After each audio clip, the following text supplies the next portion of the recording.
there's not a lot to choose from in the winter garden, but there is some left over, the sage and the oregano and thyme, and we're going to pick all those. They smell really nice in January, and we're going to cook today a pork roast. And you see, I have all the herbs that I need, that I picked from the garden, keeping them all in my pocket so they don't fly away. Okay, so what I'm going to do is I'm going to crush some cloves of garlic. I don't know, a few of them. But you can't have too much garlic in this dish, so I'll start out with 3 big sort of fat cloves of garlic. Crush these up. Here's another one. That's 3. Let me grab a couple more while I'm at it, because it's clean anyway. Well, look at all that garlic. That's like 6 cloves of garlic. Who doesn't want that in a pork roast? Let me clean things up a little bit here. Okay, I'm just going to crush these just by using the flat side of a knife. That's about all I'm doing. I'm not even going to cut them up. I'm just going to crush them. Crush them and throw them in there. Here's a big fat one. Crush that. It's nice to hear the sound of fresh garlic. It sort of pops when you crush it like that. Just going to crush this one like that. Throw that in there. Crush these a little bit more. Throw them in there. Not even going to cut them up, you see. And so much garlic. It's going to taste so good. We're just going to crush them and put them in there. Okay, so that's the garlic. Now, these are the herbs from the garden. And I'm not going to do much with those either. Maybe clean them up a little bit. I did wash them because, you know, I don't know who's been... Let's crush those a little bit too. I did wash them because, you know, you don't know what creatures have been out there messing around with your herbs, so you do want to wash it off. I don't know what they're doing. But the so what you do is I want to get off some of the hard stems on these herbs, but basically it's just all it is bringing the garden from inside in January into your dish, and you can smell that. It's like cutting that up, and boy, that smells good. So this is a pork roast that just came like this, came in 2 pieces wrapped together like this, and so what we've done is, it's still pretty cold, and I'm gonna split it a little bit down the middle here to make sure that the herbs are contained, that they get in there.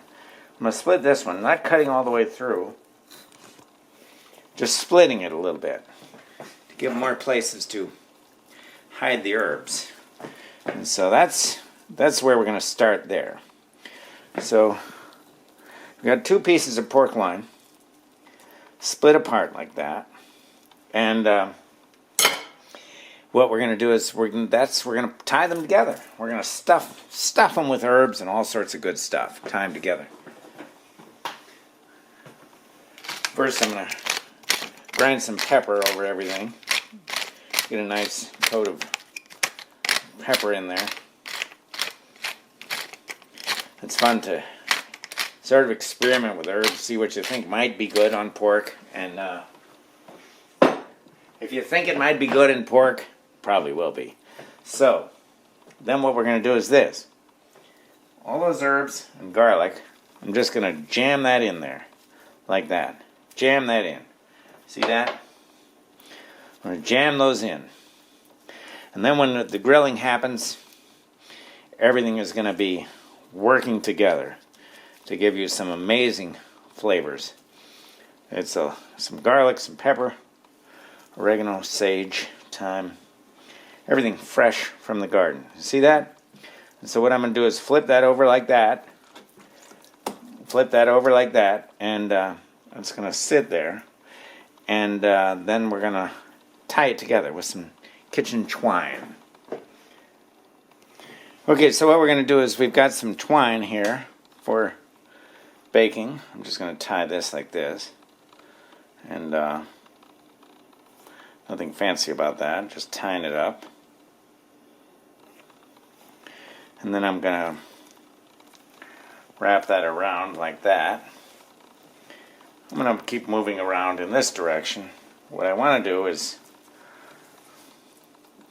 I'm going to keep the herbs and spices contained inside these pork loins. So there we go. That should do it. So the other thing we're going to cook on the grill today is butternut squash. And butternut squash is easy to cook. You can make it in big circles like this. We'll get rid of the seeds. We might even take those seeds and plant them in the garden. We could grow butternut squash this year in the garden. Some years we grow butternut squash in the garden intentionally. Other years it's unintentional. It just sort of pops up. Because of the composting we do, we throw all our garbage in the garden. Our organic garbage, we throw all that in the garden, so we end up with squash surprises. We never know what's going to grow there. Okay, so I've cleaned the butternut squash. Then what I'm going to do is just throw it into a bowl here.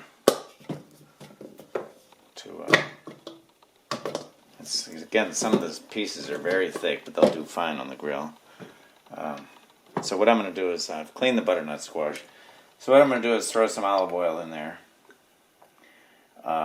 Just a healthy portion of olive oil.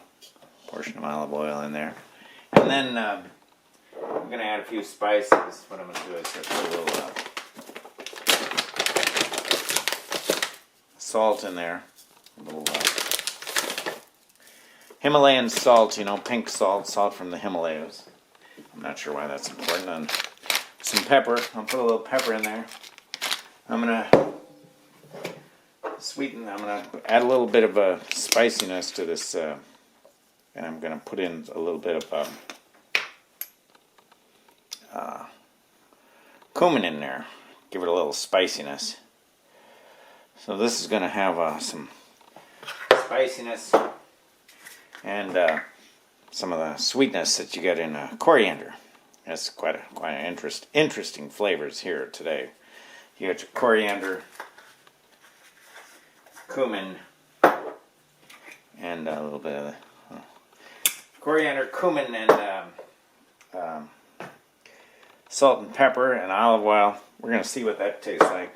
Now we're going to mix it around a little bit. We want to get those spices circulating. Okay, it looks like the fire's going well enough now, so now I'm going to dump it out in the, dump the coals out on the grill. Whoa! Man, that was hot.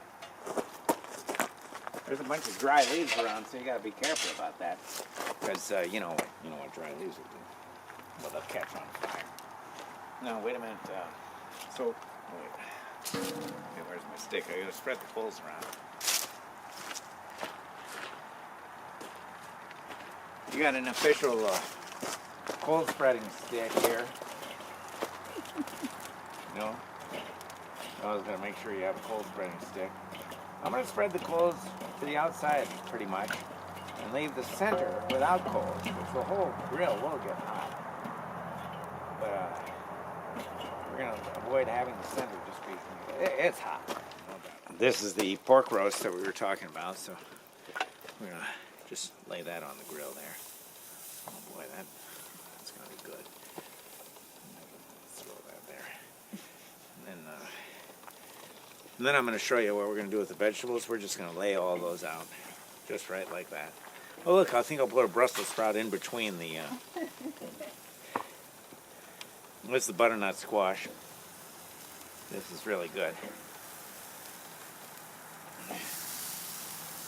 And we're also going to put the onions on there. Lay the onions, just half an onion, just lay it on there, straight on there. And butternut squash. That.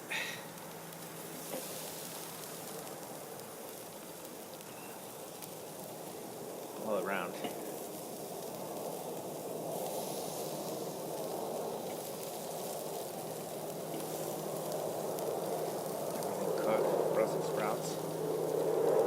Brussels sprouts, we'll lay them on there any way we want to. Just any way we want to.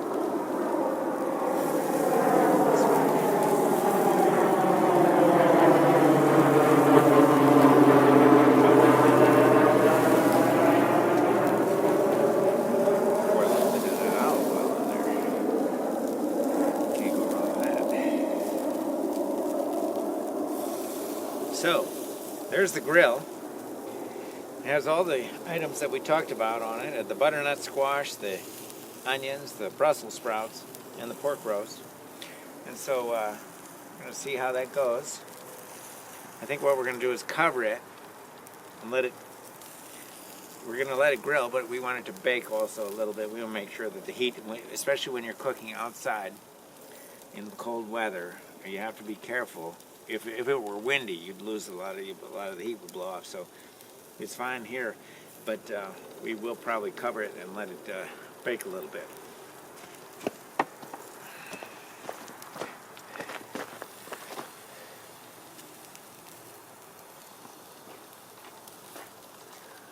Beautiful, my love. Now you can see here I've turned over the roast again and turned everything over a little bit. Some of the things are getting done quite nicely. The you can see now where the roast is sort of, this is where the herbs are starting to ooze out. You can see the line across there where the two have been joined together. And the herbs are probably cooking very nicely inside that roast. And I'm going to turn it over again and give it, I want to get it on this fourth side. The fire's really, I'm keeping the, look at that, I'm keeping the fire very hot. I've added charcoal a couple of times just to make sure the fire still continues very hot. And you see the roast is browning very nicely now. I think it's now time to, take these vegetables off. Some of them, they look quite dark, and we like them like that. The butternut squash is very sweet, and I'm going to show you now. I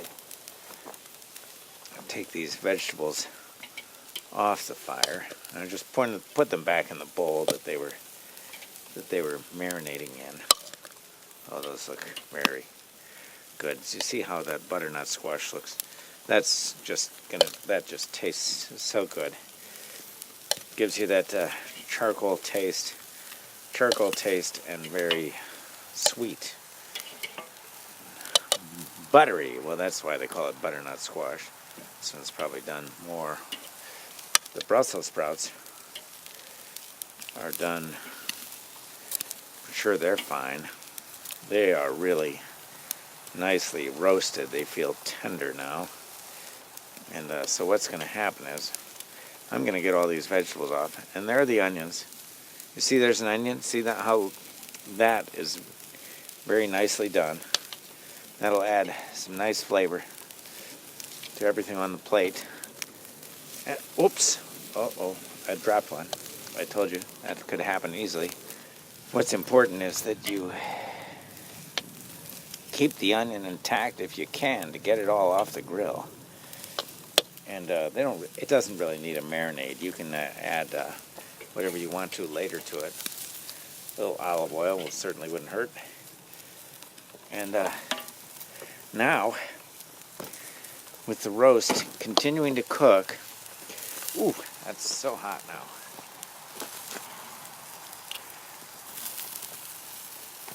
With the roast continuing to cook, what I'm going to do is cover it up and then let it go for about another 5 minutes. Then I'm going to do a temperature check. But I'm going to take these vegetables in and set them to the side. I think I'm going to cover this and let it sort of continue to bake away.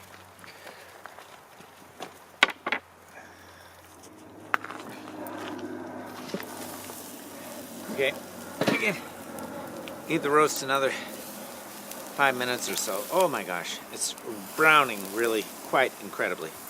And I gave the roast another 5 minutes, and I'm going to stick this in. I'm sure it's about done now. This is the fattest part of the roast, and it's at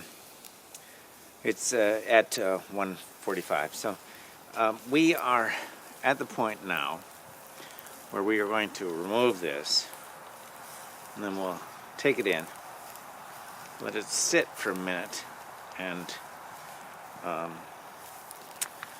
then we'll carve it. go. It looks quite deliciously brown. I'll sort of take it like that. There we go. Oh. Okay, the pork roast has come in off the fire. So, you saw how we prepared this, right? With the herbs in the middle between the two pieces. And now you see, as we're cutting it, you see that you can see the line of herbs in there between the two pieces of pork. It was there's a lot of garlic and herbs from the garden. You can see that piece there. Doesn't that look nice there, Penny? Oh, it looks beautiful. So I'm going to give these. Oh, this one's sort of falling apart. But oh, there are big chunks of garlic in there. You like that? Yes, I do. Here, so I'm going to put that on that. Oh, I should. Oh my gosh. Let me move that over to that plate. Let's take a look at that plate. And there you are. You want the end piece here? Oh, yes. What's this thing doing? Yes. So, Penny. I'm 58.2% convinced this is the best pork I've ever eaten. Well, there you heard it.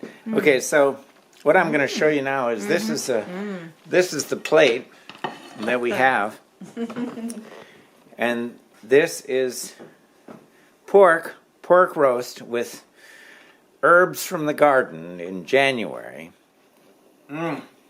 It's and the roast has a beautiful flavor. Beautiful smoky roasted flavor with garlic, sage, oregano, and from the garden. Speaking of time, Thanks for watching, and come by and grill with us anytime.